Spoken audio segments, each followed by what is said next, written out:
All right, we'd like to welcome all of you here for our Mission to Normandy webinar from the Commemorative Air Force. We'll give everybody just another minute to make sure they're logged in, and then we'll go ahead and get started.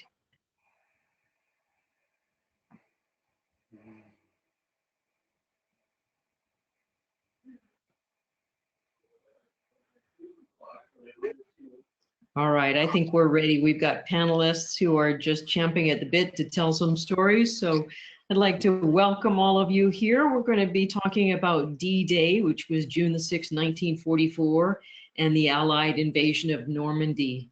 You know, during World War II, the Battle of Normandy, which lasted 3 months, resulted in the Allied liberation of Western Europe from Nazi Germany's control. Codenamed Operation Overlord, the battle began on June the 6th, 1944, also known as D-Day, when some 156,000 American, British, and Canadian forces landed on 5 beaches along a 50-mile stretch of heavily fortified coast of France's Normandy region. This past year, the duty and sacrifices of so many were honored in ceremonies and flyovers in and around Normandy.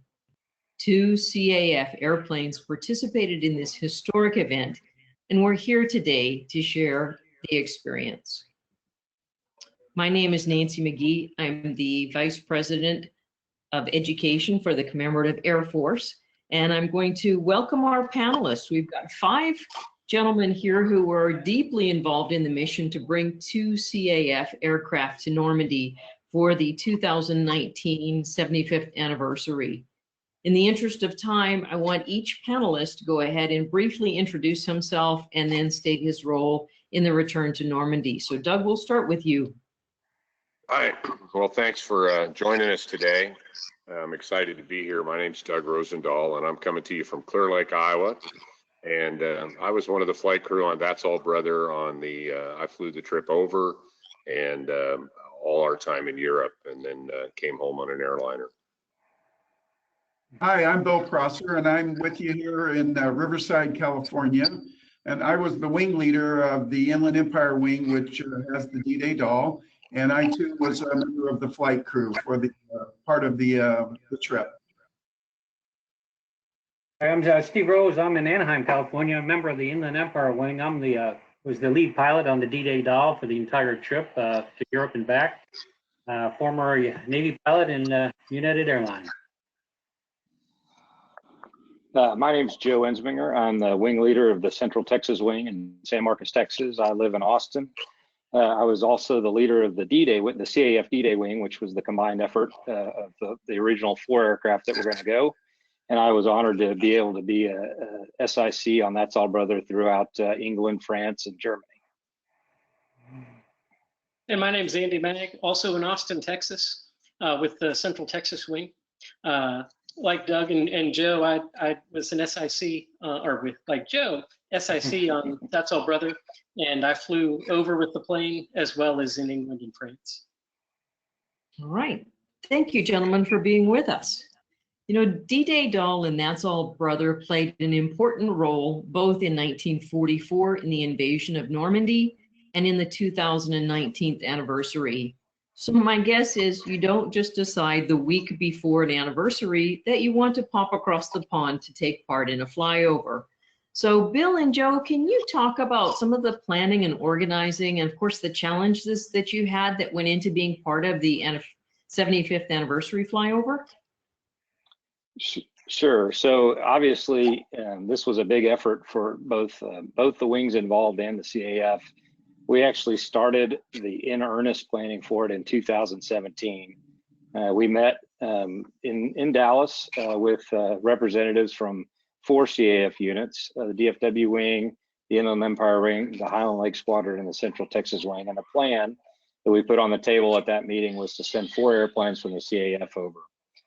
So that was a good, almost 2 years before the event, and from starting in about January of 2018, which was right after the first flight of That's All Brother, the core group of planners met once a week to primarily focus on fundraising. But as we got closer to to the launch date, we kind of shifted to operations. And then we also were dealing with lots of different organizations. So we didn't do this by ourselves. Obviously, there were 15 other, about 15 other C-47s that went over. So we worked with the D-Day Squadron, which was the American contingent of C-47s, as well as an organization in Europe called Duxford Normandy, which did the planning for the events in Duxford in France. And so there was it was a pretty big, complex effort involving a lot of airplanes, and a lot of things changed. So, you know, nothing, like all good plans, as soon as reality set in, you know, we planned on taking 4, we ended up taking 2 airplanes, but at the end of the day, it was a pretty tremendous accomplishment to get all these groups working together and you know, pull off what we pulled off. As for the D-Day Doll of the Inland Empire Wing, we started 2+ years prior to departing. We had to look at it in a couple of different ways. We had to get the airplane ready. The Inland Empire Wing had responsibility for the doll since 2000. And for many years, she was a local flyer. We generally didn't get much farther out than 150 or 200 miles away from home at any given time. So to take her 7,000 miles each direction, we had a lot of upgrading that needed to go. So our part of it was twofold in getting the airplane totally ready to go on an adventure like that. And then for myself working, and then all of the planning, the flight crew training and everything. And then myself working with Joe and Andy and others on the D-Day wing side for the getting the whole group over there. So for me, it was an incredible experience to see both sides of it. Fundraising on the operational side with the D-Day wing, and fundraising and planning on the mechanical side to get the doll and the crew ready to go. It was a gigantic effort for our Inland Empire wing, and couldn't have did it without Steve, myself, and our whole group of members. It was pretty incredible. Sounds like there was a lot of people involved in that effort. Now, you didn't go directly, in the case of D-Day Doll, from the home in the Inland Empire Wing in Riverside, California, straight to Normandy. But you guys had many stops along the way. So, Steve, would you talk a little bit about some of the experiences you had in your North American route? Yeah, we had planned this out to visit our sponsors who helped us get along the way, and just kind of drum up some excitement about our trip. So we started off on a real long trip all the way to Tucson, Arizona, our first day, and you know, had a 99-year-old nurse on board, and it kind of started the whole thing off. And then we went there to Kansas City, where the VFW, they were the first ones to give us a check to start on this journey. So we wanted to thank them. And then the big trip, we went to Louisville, Kentucky, right next to good old UPS. And there we gave rides to veterans, and it turned out to be a great, great thing. Rosalind Beck showed up for us for support, which was great. We had a sandwich board made up with all our sponsors' names on. We actually had them sign the board, which I thought was a really good idea. And then Rosalind comes back. I always say I hate her for this, but she came up with this great idea to have all of our veterans sign that board. And I said, I wish I had thought of that idea myself. So we started having all our veterans sign that board so that we could take them with us to Normandy, at least in spirit. And that was a tremendous thing. From there, we went to Urbana, Texas, Ohio. We were supposed to do a parachute drop at the Air Force Museum, but the weather was crappy, rain, low clouds. But we got to meet a really cool gentleman. And I always say the veterans were the very important part of this whole trip. But Al Pepper was a little bit special to us. He's a he's a World War II C-47 pilot, flew over the hump in the Himalayas, and Toker, the watch was there. They awarded him a watch #1 of a series of 75 watches made out of some airport plane parts called That's All Brother. Anyway, they're good guys. We always tease you. But he got a #1 watch out of all that. Gotta get this on my phone. Then it was just a crappy day, but he sat in the cockpit, and we'll see a picture of him a little bit later in the presentation. Come on, stop. So, he sat in the cockpit, and you'll see this picture. He sat there, he had his hands on the controls, he was looking out the window, and all I could just think of is what he was thinking. There he is on the right. All I can think of is that he was just, his memories were flooding back, coming back, and it was just really a special time for us. But then it was time to leave, and I was all wrapped around fuel, oil, the weather, getting to where we're on our way to Oxford. We got to get there. And I was talking to Bill, and Bill just says, "Hey, why don't you offer him a ride?" And you think like, "Oh, that's a great idea." So I said, "Hey, would you like to go for a ride?" And he started crying, and his family was there. I mean, it's really, at the time you don't really get the full gist of it, and afterward is when it really sinks in. And anyway, it was really spectacular. So we actually got him a ride from there to Columbus, Ohio. And he was thrilled, absolutely thrilled. And as a follow-on note, I just found out researching this that he passed away December 16th at 99 years old. So I kind of feel, we did something special for this gentleman, and we're losing these veterans every day. So anyway, from there, we just quick stop in Columbus, Ohio, got hosted by NetJets who gave us some money. And then we finally made it to Oxford, Connecticut. Excellent. Thank you. One quick thing too. One of our buddies on here, Kevin Riley, Air Force type guy. I mean, Coast Guard guy, really helped us out. He was a DD squad and did everything for us. I just wanted to say hi to him. He's watching. Excellent. Now, this journey began as a plan to go to France, but became much more than a Normandy flyover. Andy, when we spoke earlier, you mentioned this really became a veteran appreciation trip. So can you share with us what you meant by that? Of course. One of the big reasons we went, and one of the major points of the CAF is to honor those who fought for us so many years ago. So a little over 75 years ago now, there were 15 or so people who got in the door of That's All Brother in the middle of the night to jump into occupied France, and them and 13,000 others. This was the night before the amphibious landing. They jumped out into the dark. They were all, probably 19, 20, 21 years old. And, we all, owe them a tremendous debt of gratitude, because for not what they did, our lives may be something completely different. So from the get-go, the trip was really there to honor all those who sacrificed so much for the freedom we enjoy today. And that included the early part of the trip as well. We were able to connect with many veterans. And then the families, we actually had a unique experience on That's All Brother.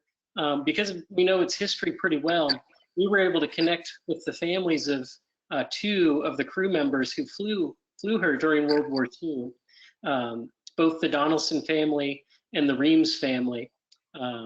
In Birmingham and Atlanta. So that was something very touching for us. So the photos you see here, we actually did this even prior to our spring trip for scheduling, and we actually thought there was an imminent need. So these are photos of Pee Wee Martin, one of the original Toccoa originals, paratrooper from World War II. And when we heard his health was in decline and he wasn't going to be able to make the trip to Europe, to honor the 75th anniversary, we took the plane up to him in Ohio in order so that he could see it and to honor him as part of it.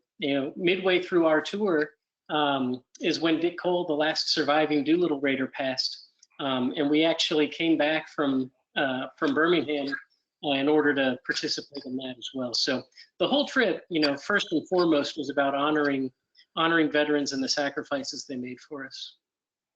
Well, it certainly shows in the images here, and I bet there were a lot of wet eyes. I can't imagine not just weeping for the joy, but also thinking of what was going on through these guys' minds. Just that picture right there of the gentleman that flew the hump. I can't imagine what was flashing through his head as he sat in that cockpit there. That's wonderful. Thank you for doing that. Thank you for honoring those who served us. You know, as one of the leaders of a wing that was preparing for this journey, there must have been many things to plan and consider. Joe, can you tell us a bit about how you made sure you, your crew, and the aircraft were prepared? Well, for our wing, I made one really good decision, and that was I appointed a really good project officer to handle all that. So Andy was our project officer for the aircraft, and he, you know, while I was dealing with fundraising and kind of, you know, running the wing and kind of getting things sort of put together, the big pieces put in place, Andy was really doing the bulk of the work, planning and diving into operational details, you know, working on tour stops, managing managing rides, doing all the nitty gritty project planning and work that's required to get this done. And so I think he'd be a better person to kind of talk a little bit about the operational side and the operational planning we had to do, because it was quite extensive. Well, jump in, Andy. Well, there's a few things. The photos you see here on the left, that's survival training. And we did a brief one. A lot of the members of Central Texas Wing and the That's All Brother crew went to Oklahoma City to participate in the FAA survival training. It was a bit bigger haul for the Inland Empire wings to go. So you see here, these guys are all got their immersion suits on and getting in the water, inflating a life raft for real, and getting in, and all the fun things that you hope you never have to do over the North Atlantic. And they look so good in those orange shoots as well. So in addition to like all the planning, It puts about 20 pounds on you, but make sure you say that. That's right, but they float. They make up for it in the water. And they keep you dry and kind of warm. But thankfully, nobody needed to use theirs. But there was a lot, and That's All Brother in particular. So it hadn't flown in about a decade when it flew in January 2018. So from there, we kind of put it on a couple of years of, or a year and a half of pacing to get up to speed to be able to make the transatlantic voyage. But that included a lot of continued restoration and also restoring out the interior of the aircraft to represent the plane as it did in 1944 with a lot of the historic details, so it could be used as an educational vehicle. Well, in the interest of time in our webinar, we're going to skip over the stops that you guys made in Greenland and Iceland, and we're going to go straight to the UK, to Duxford. So we've already established that there was a great deal of planning that went into this journey. Andy, did everything go according to plan, especially once you reached Europe? Well, we were still on schedule. That's All Brother was still on schedule, but the two planes had actually gotten split apart. That part that we skipped. One of the interesting things about going through Greenland is there were 10 planes all flying together, going over the Atlantic, and it takes about an hour and a half to get gas in Greenland. And so we could only send half the fleet each day. So we actually had gotten split up. And then once we got there, things started to go a little bit awry. And there's always contingencies and things that come up. Mechanically, both of the planes worked well. We had some minor things on That's All Brother. Thankfully, the D-Day Doll crew brought the spare parts for us. We changed a couple brake packs while we were over there. But things, you can see some of the photo, the photo on the right. This was actually later in the trip in Germany, where D-Day Doll was actually hit by a golf cart and had to be field repaired for that. But then there were a lot of other challenges with some with weather once we got to Europe, as well as organization of the events that happened there. We always had a plan B, and that was one of the best things we did, was to always, get ourselves an out and a backup, whether it was with our own crew accommodations, or even in some cases, the events we were flying with. So when some things weren't going as smoothly, there were actually additional paratroop drops we were able to do while we were over there. Thank you. We mentioned before that the stars of the show were the World War II veterans that returned from Normandy and were returning to Normandy. So would you, Steve, maybe briefly speak to the images here, and anybody else can certainly jump in as they wish? Well, we'll have to have Bill do this afterwards because this is his flight. He told me so. The last Pathfinder pilot, David Hamilton, Lieutenant Colonel, he flew one of 20 airplanes prior to the Armada arriving to light up the landing fields and designate the landing fields before all the other paratroopers got there. Great gentleman. We met him last year at the Dallas Air Show, and he was just a wonderful gentleman. We met up with him again in Oxford, Connecticut, and told all war stories over pizza and beer. And we were fortunate enough to have him on the airplane when we did fly around the Statue of Liberty, which was really pretty neat. But then we were asked if we would do a flyby of David Hamilton at his old airfield at North Witham. And they had a CNN crew there, and I mean, it was a pretty neat thing. But I'm going to let Bill take over from now because this is his leg. Well, it was good to be the king at that time and ask for the legs or designate what leg you got to fly. And this was one of them that Steve and I worked out. This was really a moving moment. Something that was on my bucket list was taking off and landing on the grass at Duxford. And this is Steve and I in the airplane coming across at 400 plus feet. I'm sure of that. To pay tribute to Dave Hamilton. We made 2 passes over this, but Dave Hamilton, if anybody knows him, is a real character. He's a great man. He's really funny. He's totally with it. But this, for me, on the England side or the Normandy side, was one of the highlights.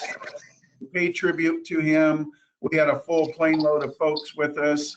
It was just really, really a cool thing. And I call this shot the money shot, you know, with Dave there in the Jeep, in his uniform, the doll coming over, and Dave's lifting his hat to it.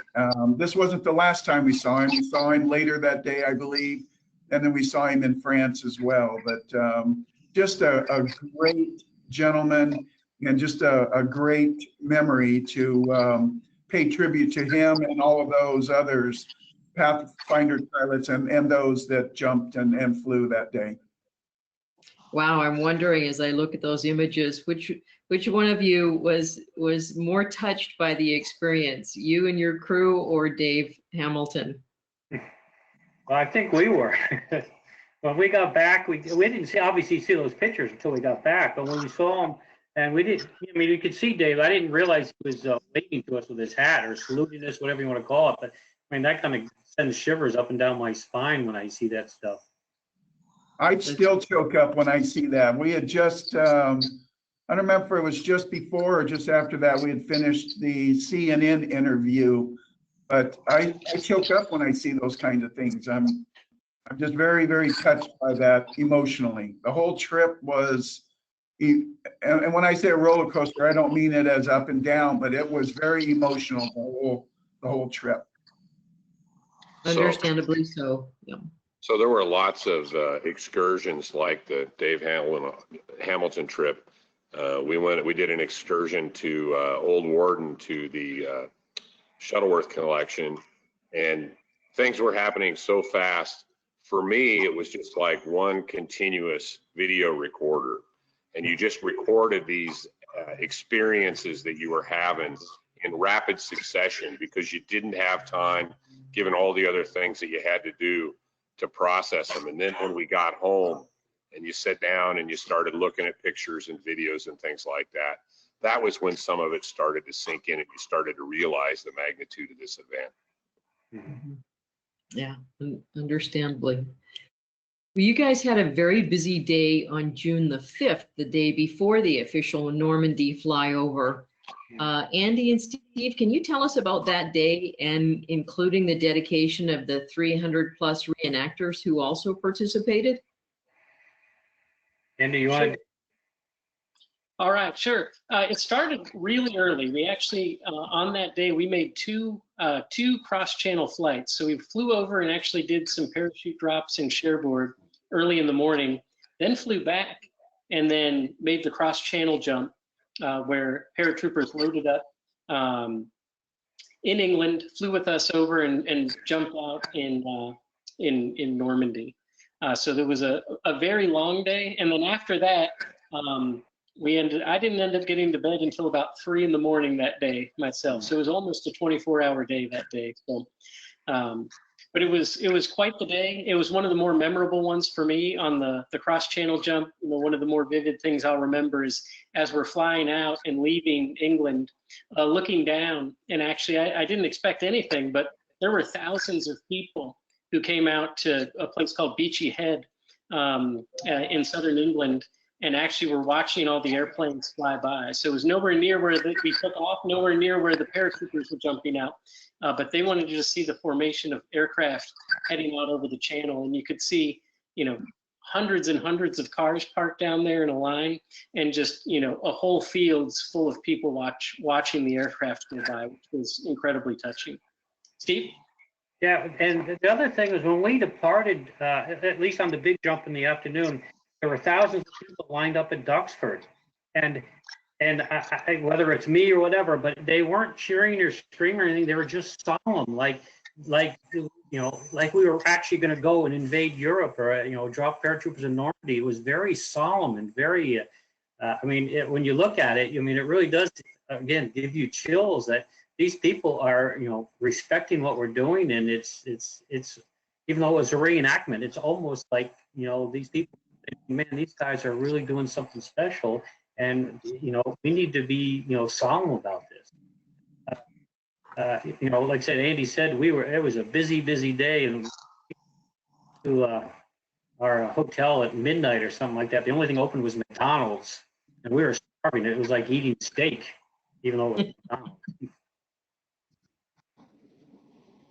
Excellent. Thank you. Well, that leads us to the day on June the 6th, 2019.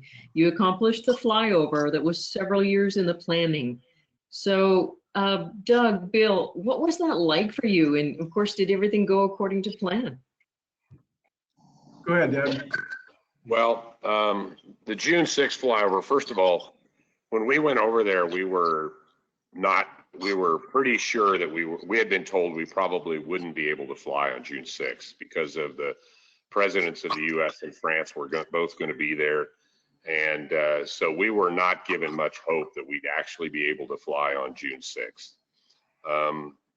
And that was obviously, and we were okay with that. We were still there to do it. But when about maybe a week prior, the word came down that we were going to be able to fly on June 6th, and we were all pretty excited about that. You know, the Secret Service came and locked down the airport, and everybody was trapped in the hangar. And then the president flew in, and he left on a helicopter and went to the cemetery. And then we briefed all this up, and we went and flew, and we had a plan. And in a very narrow window, we had to fly down the coast to arrive over the target within 15 seconds. Eric Zipkin, who's the leader of the D-Day squadron, was our lead. We were 2, and I think you were 3, right, Steve? Yep, 3. And, so that made us deputy lead. So Joe and I are flying this flight, and thankfully I'm flying, and Joe's over in the right seat doing math problems. Because if something happened to the lead airplane, we had to take over and make the timing. And needless to say, as always happens in these things, the time started slipping. We're in a holding pattern, and it's probably 10 miles away from the target. And the time started slipping. So every time the time would slip, you'd have to reset your holding pattern in order to arrive on target. And when you're leading a flight of 15 airplanes, if you can't make dramatic speed changes, or you can't make dramatic heading changes. So all of your timing has to be done in the holding pattern. And the tension, I'm telling you, was just incredibly high. This time started slipping, and we had to be prepared at any moment if they fell out to take over and put the flight over on target. And it got down, you know, we were 4 or 5 minutes away from the target when they gave us a 4-minute warning or a 5-minute warning. We just had no time to adjust. And I'll remember Joe saying, if I was them, I'd turn in right now, and saw Placid Lassie start the turn, and we followed him, and we ran in. And you know, you're so focused on maintaining position and all of that And we were on the inside, so we're looking out the left side, and the cemetery was on the right side. And we flew by the cemetery, and as we flew by the cemetery, I just took a moment to glance down at what was going on at the ground, and then we continued out and loosened up the formation. And I'm not too proud to say I was pretty broken up. It was an incredible experience. I've done a lot of cool things in airplanes in my career, but that was without a doubt one of the highlights, one of the coolest things I'll ever get to do. And just to ponder what happened on that coast 75 years before that day, and the way it changed the world is really incredible. Because we had other folks, we had ground support folks and everything, other members of our wing over there. The 6th, I didn't fly, and I'm going to defer this to Steve to say a little bit about it. But the flying part was one thing in taking this whole thing on, but the logistics behind the scenes with other wing members, the support crew, that's what I had to do on June 6th. So I worked that, but I'm going to let Steve talk a minute or whatever time about the June 6th flyover. As Doug said, that everything was sliding, including a return. He didn't quite mention that. We're just burning gas along Normandy and stuff, because President Trump had to come back and land at Cannes and do his thing. So we just kept holding, and finally somebody from the ground radioed or gave a text to Eric Zipkin, hey, why don't you guys fly by the Pegasus Bridges right here? So we formed back up and went by. I really, at that point, hadn't thought about it. We just formed up. We went, you can't believe, there's a great picture. Of course, we were coming this way, but there were thousands of people on the bridge and on either side. They were everywhere. I was totally taken by surprise. Nobody had cameras up or anything. So we did the flyby, and then we circled around again for a while. So I called Eric and said, hey, Eric, can't we do that one more time? And Doug will attest to this, that we were totally legal on every altitude we were at. Right, Doug? Yeah. Yeah. And so once again, we formed up and we did a really great show, and people were waving. You could see them waving their hats. It was unbelievable. And there's 13 airplanes flying over. I mean, we're giving an impromptu air show at this bridge, and they're just there for the bridge. And that was one of those things that afterwards you see the picture, it just really is I mean, that's where your emotions really come out, that, and we did something special and we were part of it.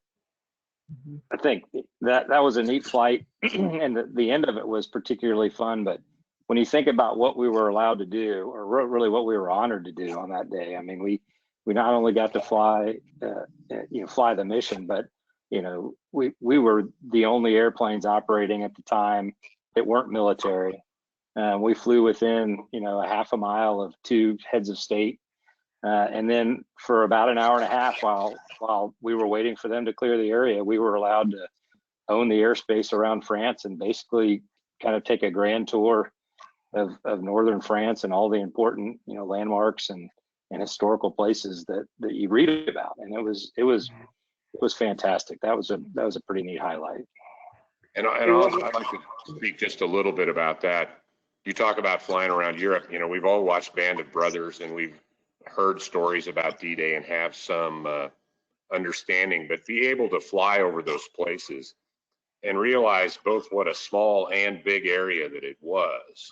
But once you've been there and flown there and been able to see it from the air, it's an entirely different experience. And I've just recently in the quarantine rewatched Band of Brothers, and now I can put when they're talking about these places, I've been there, I know where they are, and it changes the experience. I've never been, we were at the airport almost every morning before 8 o'clock, and in some cases way before 7. And we seldom left the airport before 8 p.m. and in some cases 10 p.m. And so we really didn't do anything on the ground. I've previously never been to Normandy. And I can't wait to get back there and see it on the ground, because the experience of seeing it from the air was huge. And I really long to get back there and be able to explore it from the ground. But every American really needs to go over there and see the cemetery and understand the courage and the price that was paid. You know, especially, you know, you think about the things that happened in World War II. You know, there's decisions that have to be made in hard times like we're in right now. And Eisenhower had to make a decision with less than perfect information to send, you know, hundreds of thousands of kids into fusillades of bullets on that beach. And to see it from the air and imagine what that hike up that cliff must have been like is a real something every American needs to go experience. Hey, Nancy, another real quick thing, that if you would see the videos of all the flyovers of the president, almost every one of those groups flies directly over top of them, except for our group. We have to fly by them. The only thing we can think of is that they didn't want to get oil drops on them as we flew by. Doug, you and I have spoken several times about the differences between the mission in 1944 and that of 2019. Would you share your thoughts with our audience, please? Well, first of all, the trip over. You know, we, while That's All Brother did not fly the Blue Spruce route, which took it through Greenland and Iceland when it went to Normandy originally in 1940, in the spring of 44. But the route that we took was the route that most of the airplanes that went to Europe took. And so, you know, I can't tell you how many times people have asked me what it was like. And the answer I always say, it was nothing like what they did. In our airplane, we had almost 50,000 hours of flight experience in the cockpit.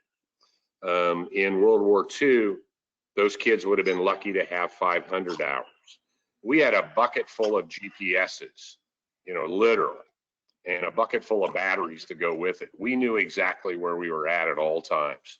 They had a navigator fresh out of school, taking sun shots. And if it was overcast weather, they didn't even have that. It was a lot of dead reckoning. And when you get to Greenland, the Saaremaa, there's all these fjords. And if the weather was low and they took the wrong fjord up the mountain, they weren't coming back out. There wasn't room to turn around. So while we flew the same airplanes over the same routes to the same destination to fly over the same beach at Normandy, what we did had nothing in common with what they did. And the risk profile isn't even in the same order of magnitude. What we really did, and we had 3 different computer models of the weather that we were looking at. And as we got closer, the computer models all got more harmonious, and they were exactly accurate. We had some crappy weather, but we knew where it was at.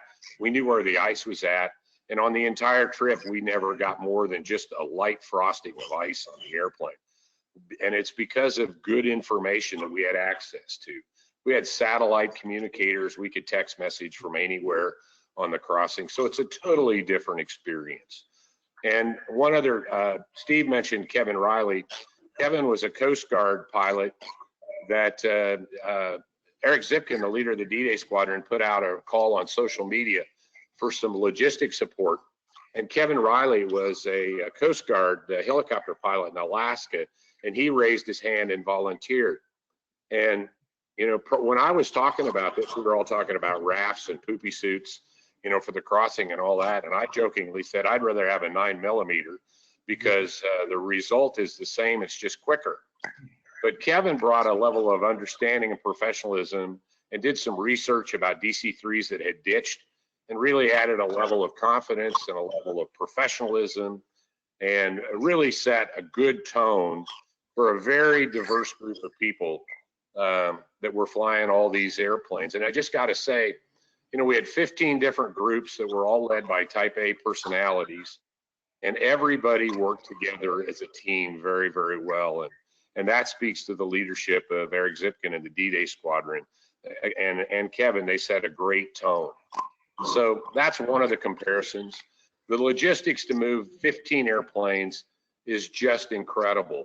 And I direct you to the graphic there. You know, we had 15 airplanes. There in D-Day, there was 11,000. You know, we flew 150,000 miles. I can't tell you how many miles they flew, but it was a lot. We flew 1,500 hours on this whole collective mission. There were, you know, millions of hours flown in World War II. There's just the magnitude of the two operations and realizing how much work it took to make this happen and compare it to what must have happened to make D-Day happen in World War II with no spreadsheets, no computers. It just is an incredible testament to American ingenuity and entrepreneurship and excellence. You know, one of the things you realize when you operate in Europe is here in America, we have an entirely different understanding of low-level empowerment, the way we do things. And in Europe, there's much more deference to authority. And the D-Day squadron members, both the CAF airplanes and all the members, you know, everybody took the bull by the horns and got it done. And that's a great American spirit, and it just came through loud and clear. Fantastic. It sounds like there was really no comparison between 1944 and 2019, but what an incredible way of describing that, Doug, to know that what they pulled off was nothing less than miraculous.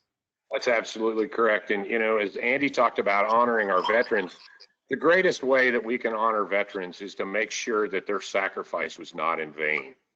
And, you know, as that generation passes and guys like Pee Wee Martin and Hamilton aren't with us to tell their stories first person, it's our mission to passionately and in an exciting way carry these stories on when they're gone. And things like this event, which got news coverage all across America for a long time, that's our responsibility. We've been entrusted with these assets, and it's our responsibility to use them in a way that keeps those stories alive so young people will understand, you know, all those little white crosses out there in the field represent some kid that gave his life so we can live free. And to allow that to die with these veterans would be a terrible travesty. So our main focus at the CAF Honor, Educate, and Inspire is to educate these young people, as I say, of all ages, about how difficult this was and how much sacrifice was made. You know, some of us are comparing, you know, what's going on right now to World War II. I don't buy that. This is a cakewalk compared to that. And you can look at just that field right there and see directly that it's not the same. But the same attitudes, and we can use the lessons of World War II, but this isn't comparable. Yeah, very good point. You guys began this journey maybe just thinking as a pilot, wow, I get to fly over Normandy in a warbird, how cool is that?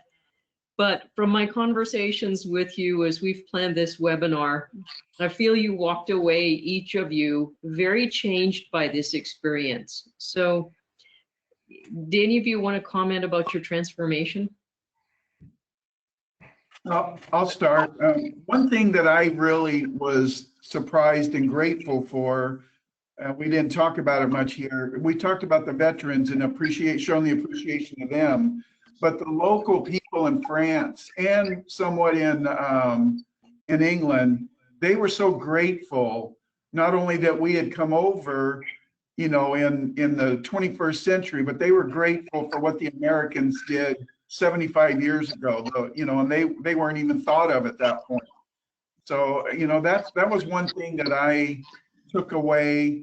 I knew we would do all the other things, but the gratitude from the modern day French and folks from England was pretty incredible. The thanks that they had in their heart, the gratitude they had.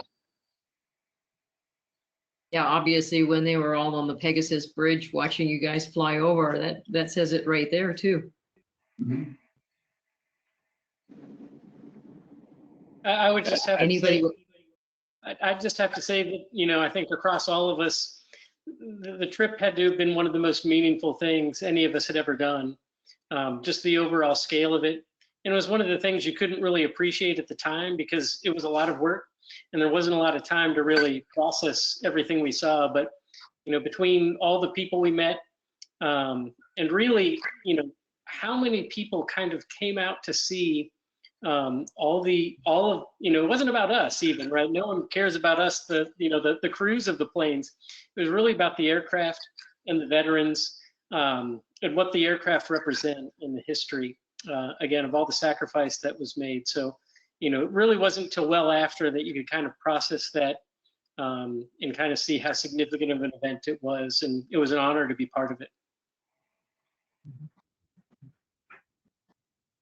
Yeah, for me, you know, one of the sort of striking things, you know, this trip for me was a month long, you know, so, you know, there's a lot of logistics involved. When I have 2 young kids, and there's sort of a lot of family planning and logistics involved in leaving home for a month. And the trip, you know, itself there was a lot of stress involved. I mean, there were a lot of things that we had planned, and when things didn't go well, as one of the leaders on the trip, you felt responsible for it. And you know, so the stress level was high. And one of the things that this gave me was a real appreciation for the fact that, as hard as it was, and sort of as difficult as it was to leave my family for a month to go do this, you think back to, you know, 75 years ago, and the guys that were in the airplane or flying over or doing whatever they were doing, they were leaving not for a month, but for the duration, and some of them forever. And so when you had those moments where you sort of got down on yourself a little bit, hey, this is a hard day, this isn't so much fun, you had to kind of kick yourself a little bit and say, hey, you know what, I get to go home. That wasn't a guarantee to any of those guys. And that was something for me that really struck a very, very deep chord. You know, that's what we're trying to remember. And being able to walk in those shoes for a month was an honor, and not, you know, it wasn't a burden at all. It was really, really fun and interesting. For me, it was, you know, the preparation of getting the airplane ready and making the trip, planning fuel, oil, the whole thing was more mechanical, more of that. Once we got there, as Bill said, when we see the people and how they thank you, and sometimes just because you're in lights in a leather jacket, they didn't know what airplane you were at, whatever. They were just thanking you for coming and how much they appreciate you. So, I mean, it really kind of sinks in after a while that we were part of something really, really special. The other part is the other crews that we got to deal with.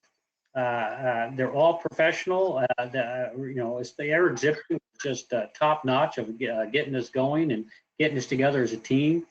And you know, it's just like you finally realize that you're a small cog, but you were part of this unbelievable historic event.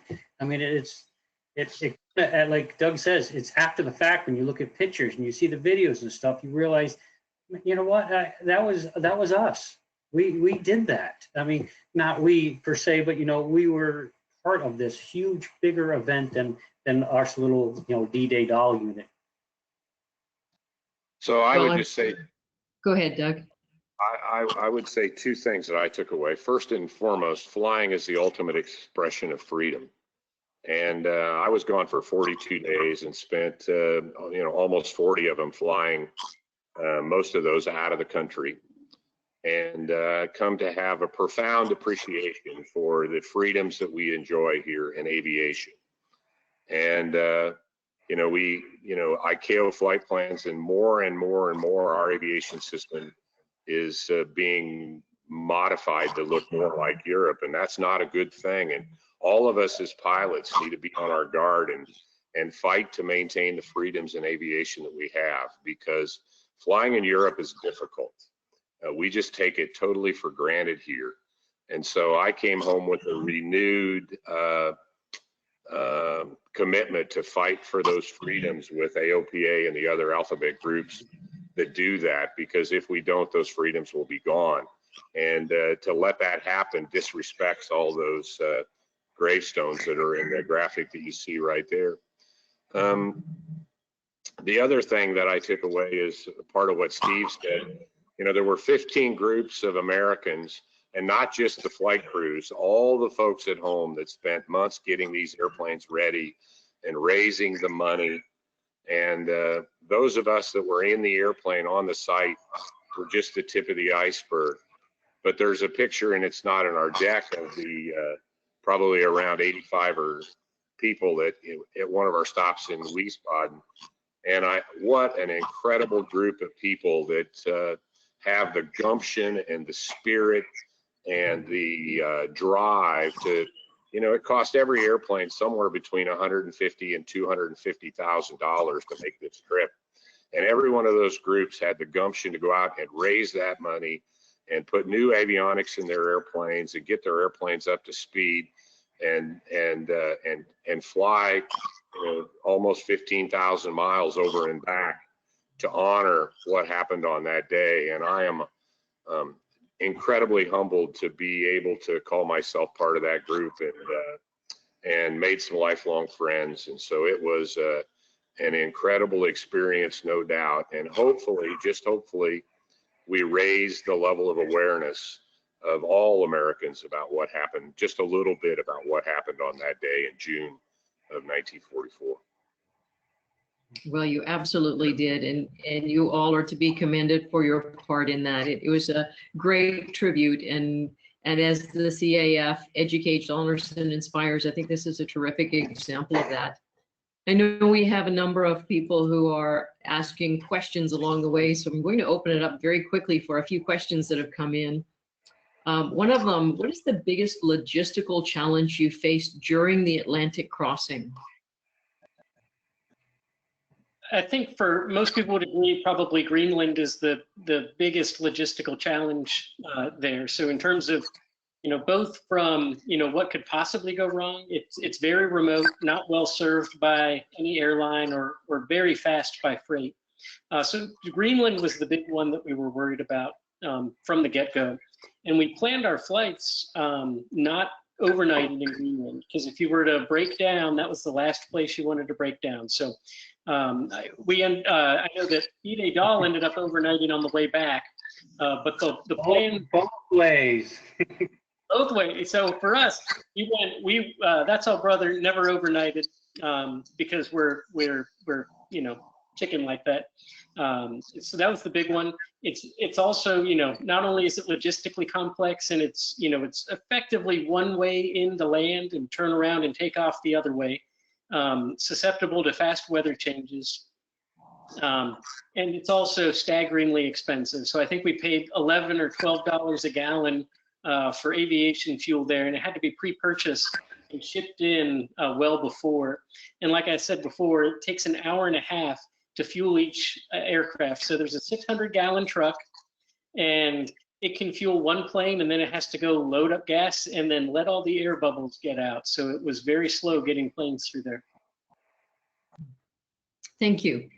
Howard Aran from the UK said that he was honored to travel on the D-Day Doll from Birmingham, UK to Prestwick, Scotland on her return leg, and it was truly a memorable experience. He wondered if you pilots had to fly in such terrible rain and fog before from a major airport, which would be typical UK summer for them. Those two guys, they're two brothers. They're twins. They flew with us. They took 1,000 pictures of each other on the airplane. I'm not sure what they're really great guys. Yeah, there's a video of us in Birmingham starting up. The longer the video runs, the worse the weather gets. By the time the plane taxied in on the runway, you could barely make out the airplane. It was that bad, just rainy, crappy weather. We actually were very fortunate as far as that goes, except for Birmingham was crappy, and then Reykjavik. We met Doug there. He came down because he heard some radial engines turning or something, and we had to shoot actual approaches into Reykjavik. And we parted the next day. We were 2 hours solid IFR. So we had weather all the way basically across country, but our Urbana was the only place that was even close to that. So very fortunate weather-wise. But without that new instrument, we never would have made it. So I flew freight and DC-3s and Twin Beaches for many years ago. I've been flying the DC-3 for over 30 years now. So, you know, I didn't encounter any weather. I've been in a lot worse weather than we had in DC-3 by far. But it's not the weather we typically operate warbirds in, that's for sure. Mm-hmm. Another question here. It says, watching you all fly towards us and then over us in Centerville on the 5th of June, dropping your paratroopers as you flew, was an incredible emotional experience for us on the ground. After years of planning and then undertaking such an epic journey from the United States, How did you feel as you approached and flew over the drop zone, knowing you had accomplished such a historic commemoration?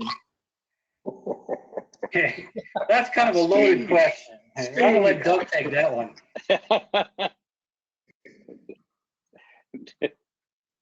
Go ahead, Doug, this is all yours. So, yeah, you know, we met in Oxford, Maine. Again, Eric Zipkin just had the really brilliant forethought that this group of people needed to get together and kind of get to know each other, because we didn't know most of these people, and we needed to fly a little bit together.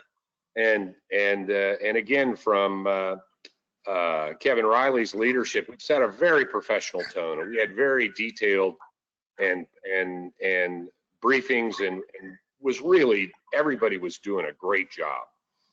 And so then when we got to Europe, we started flying with a group of people we didn't know, and we'd been running our own show, and we knew who the leaders were and how things were going to go. And we got to Europe. The British were kind of the lead on that, and they didn't know us, and we didn't know them, and we had different expectations. And so the June 5th crossing flight, where we, you know, carried the troopers across and dropped, it didn't exactly go as planned. We'll leave it at that, but it was one of the more memorable flights for those of us.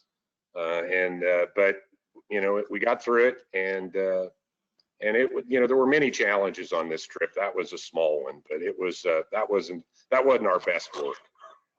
But it is awesome that it looked good from the ground, and we're very glad that all the paratroopers made it onto the ground safely. Yes. Excellent. Leah, back in headquarters, do you have any other questions that came in through your deck there? Yes, we did. Sullivan wants to know, could you tell us a bit more about the formation flight with the C-130? Well, Sullivan, hi Sullivan. Sullivan is my biggest fan. Sullivan is a 10-year-old kid from Pella, Iowa, and he knows more about World War II airplanes than I do. And the group of the C-130 outfit at Ramstein, Germany wanted some pictures, and the picture that you see on the screen right now was taken that day. So we did about an hour-long photo mission with the C-130, and the guys at the base had taken sidewalk chalk and put nose art on their airplane, and they had invasion stripes on the C-130, and that was a great experience and a wonderful time.